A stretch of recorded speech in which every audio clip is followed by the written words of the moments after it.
በክልላችን በ2018 የአረንጓዴ አሻራ መርሃ ግብርን ተግባራዊ ለማድረግ በበጀት ዓመቱ ከ1.76 ቢሊዮን በላይ የተለያዩ ችግኞችን ስናዘጋጅ ቆይተናል። በተለይም ደግሞ ዘርፈ ብዙ ጠቀሜታ ያላቸው ኢኮኖሚያዊ፣ አካባቢያዊና ሁሉን አቀፍ የሆነ ጠቀሜታ ያላቸው ችግኞችን እንደየስነ ምህዳር ቀጠናው ተስማሚነት ችግኞች በጥራትም በብዛትም ለማዘጋጀት ጥረት ተደርጓል። ለዚህም ከ261 ሺህ ሄክታር በላይ የሚሸፍኑ የተከላ ቦታዎችን በወል እንዲሁም ደግሞ በግለሰብ ደረጃ በተቋማት ደረጃ እነዚህን የተከላ ቦታዎች የመለየት በዚህም ደግሞ የችግኝ መትከያ ጉድጓዶችን የማዘጋጀት ስራዎች ሲከናወኑ ቆይተዋል። ከዚህ በተጨማሪም ደግሞ ወደ ተከላ ስንገባ በተለይ ደግሞ በዚህ ዓመት ባሳለፍነው የበጋ ወራትም ጭምር የፍራፍሬ ችግኞች ላይ ልዩ ትኩረት ተሰጥቶ በበጋ በመስኖም ጭምር በመደገፍ በምዕራቡ በምስራቁ አካባቢዎች የሙዝ በሰፋፊ ክላስተር ላይ የፓፓዬ፣ የአቮካዶ፣ ቡና እነዚህን ጨምሮ በስፋት ችግኞችን ከማዘጋጀት አልፎ ወደ ተከላዎችን ስናካሄድ የቆየንበት ሁኔታ ነው ያለው። የመረጃዎችን ደግሞ ትክክለኛነት ለማረጋገጥ በጂፒኤስ በሙያ የተደገፈ ሳይንሳዊ አሰራሩን የጠበቀ እንዲሆንና ችግኞች የሚተከሉበት ትክክለኛ መገኛ ቦታቸውን የሚያረጋግጥ የኤክስዋይ ኮኦርዲኔት ጭምር የተወሰደለት ከ113 ሺህ ሄክታር በላይ የሚሆነው በዚህ የመለየት ስራ ተሰርቷል። እንግዲህ ችግኝ ተከላውን ወደ ተከላው ስንጀምር ዝናቡ በጀመረባቸው አካባቢዎች እና በቂ እርጥበት ባለበት በዚህ ክረምትም በመደበኛነት የችግኝ ተከላ ስራው በዚህ ዓመት ተስፋን እንትከል በሚል መሪ ቃል በአገር አቀፍ ደረጃ የችግኝ ተከላ መርሃ ግብሩ ከተጀመረ በኋላ በክልላችንም ሰኔ 18 2018 በክልላችን ክቡር ፕሬዝዳንት አስጀማሪነት ሰሜን ሜጫ ላይ በአቮካዶ ከ100 ሄክታር በላይ በሚሆን በሰፋፊ ክላስተር ተከላዎች ያስጀምረናል። በዚህም አሁን ላይ የደረስንበት ከ1.3 ቢሊዮን በላይ የሚሆነው ችግኝ እስካሁን እስከደረስንበት ድረስ ተከላዎች ተከናውነዋል በሁሉም አካባቢዎች ላይ። ይህም ሲወሰድ ወደ 189 ሺህ ሄክታር በላይ የሚሆነው የሸፈነ ነው። በዚህም እስካሁን ከ5.2 ሚሊዮን በላይ ልዩ ልዩ የህብረተሰብ ክፍል በድግግሞሽ በተከላ ስራው የተሳተፉ ናቸው። ስለዚህ ይህ ችግኝ ሲተከል በዋናነት አረንጓዴ አሻራ ፋይዳው ትልቅ ነው። ይሄ እስካሁንም በመጣንበት አመታት በተለይ ባለፉት 7 አመታት በተከታታይ የዚህ አረንጓዴ አሻራን እንደ አንድ ትልቅ ኢኒሼቲቭ ወስደን ስንተክል በቆየንበት በክልላችን ከ10.6 ቢሊዮን በላይ የሚሆኑ ችግኞችን ወይም ደግሞ ከ1.2 ሚሊዮን ሄክታር በላይ የሚሸፍኑ ችግኞች ተተክለው እነዚህም እንደ ክልላችን ከነበረበት 14.6 በመቶ ወደ 18.9 በመቶ የደን ሽፋናችን ማደግ የቻለበት የችግኞች የጽድቀት ምጣኔም በአማካይ ከ81 በመቶ በላይ መሆን የቻለበት ይህ የሚያሳየው ማህበረሰቡ ችግኝ ከመትከል ባለፈ በተለይ ባለቤት ሆኖ የመንከባከብ የመጠበቅ ዘላቂነታቸው እንዲረጋገጥ የማድረግ ይሄ የህብረተሰባችን የባለቤትነትና የተሳታፊነት ትልቅ ለውጥ የታየበት ነው።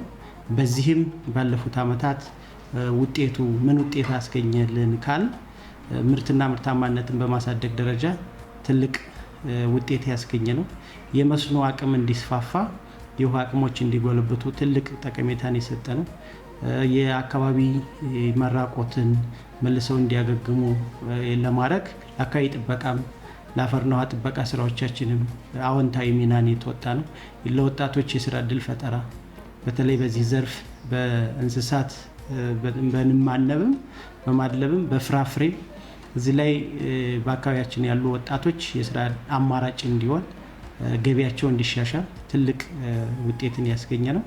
በሌላ መልኩ ደግሞ የትልቁ እንደ ሀገርም በዓለም አቀፍ ደረጃም የአየር ንብረት ለውጥ ተጽዕኖን ለመቋቋም በተለይ እጽዋቶችን የመትከል የመንከባከብ የመጠበቅ ትልቅ ትርጉም ያለው ስለሆነ በሀገር ደረጃ የተሰጠውም ትኩረት ለዓለም አቀፉም ተሞክሮ የሆነበት ለዚህም ደግሞ በቀጣይ ሀገራችን የኮፕ 32 ለሚካሄደው ዓለም አቀፍ ጉባኤ ኢትዮጵያ ለዚህ የተመረጠችው እስካሁን በሰራናቸው ስራዎች ነው ማለት ነው። ስለዚህ የዚህ ዓመትም አሁን ለ8ኛ ጊዜ የምናካሄደው የአረንጓዴ አሻራ መርሃ ግብራችን ከባለፈው ዓመት የተገኙ ተሞክሮችን የበለጠ በመቀመር እነዛን በማስፋት የበለጠ ኢኮኖሚያዊ ጠቀሜታ ያላቸው ላይ የማተኮር ጅምር ስራዎችን የበለጠ አጠናክረን የቀጠልንበት ነው።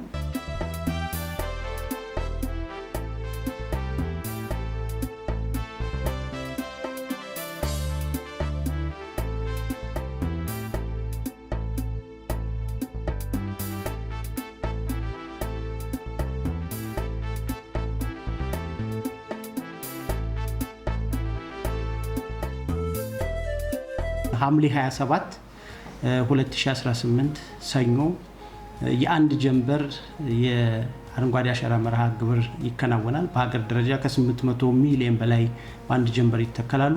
በእኛም በአማራ ክልል 327 ሚሊዮን ችግኞች ወይም ደግሞ 65900 ሄክታር ላይ የሚተከል ለዚህም ደግሞ በ3554 የተከላ ቦታዎች የሚተከሉበት ቦታ በኤክሳይ ኮርዲኔት ተለይቶ ትክክለኛ የሚተከሉበት መገኛ ቦታቸው የተረጋገጠ እነዚህ ተዘጋጅተዋል።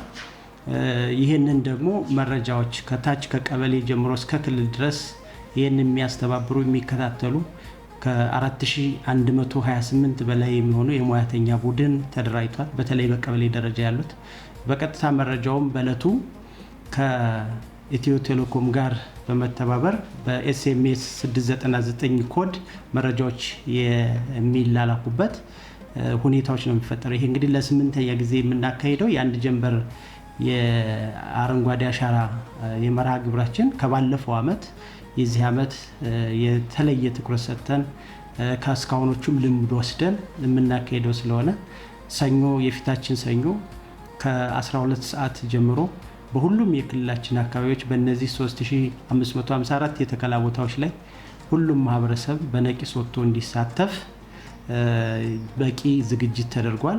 ችግኞች አስቀድመው በተከላ ቦታዎች ላይ እንዲቀርቡ ጊዜያዊ የችግኝ ጣቢያዎች እንዲቋቋሙ በዛም ተገቢው እንክብካቤ እንዲኖር ማህበረሰቡ ደግሞ በቂ ግንዛቤ ኖሮት እስካሁንም ችግኞችን በመትከል ባለቤትነቱን እንዲሁም ተሳታፊነቱን የራሱን አሻራ በማኖር ትልቅ አስተዋጽኦ እያበረከተ ያለ ነው። ወጣቱም፣ ሴቱም፣ አዛውንቱም ሁሉም የህብረተሰብ ክፍል በዚህ ላይ ከመንግስት ሰራተኛውም ጭምር አበረታች ስራዎችን ሲሰራ ቆይቷል።